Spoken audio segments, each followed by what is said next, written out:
Здравейте! Ние сме двете духчета Джаспин и Хорас. Сега ще ви покажем една гора, която се казва Спокойния излет.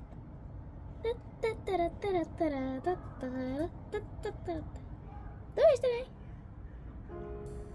Еха, Вики, къде се оказахме ние?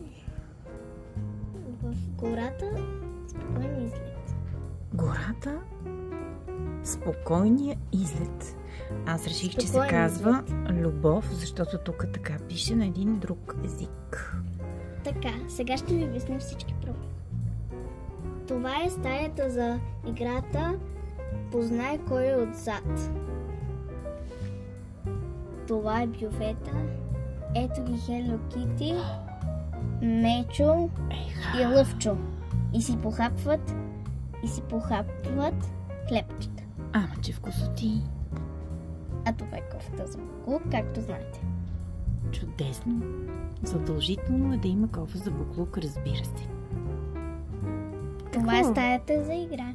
Здравейте, аз съм учителката на всички. Здравей, учителки. Приятно е да се запознаем. И на мен. Какво се учи тази гора? Искаме ние да знаем. Ами, четене, български, математика и такива неща. Все от интересни по-интересни. А нататък има какво? Това е стаята за момичета за забавление. Еха, тя има, разбира се, доста розово. Това е спалнята. Където вече едно кученце и едно конче си Сумрачна искрица и Скай. Ах, да, точно така. Това е друга спалня, в която се поспива Азарел. Това е салона по физическо.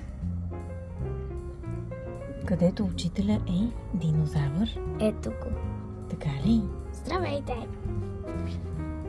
Здравей, учителю. А ти кой си? Аз съм Том.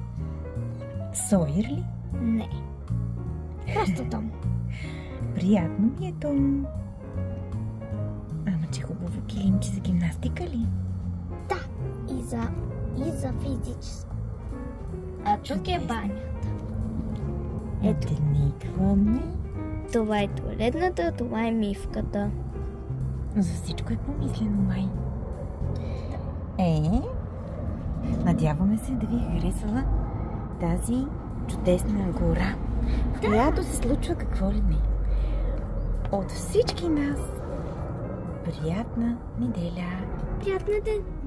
Приятна неделя от мен и от мен! И до нови срещи! До нови срещи!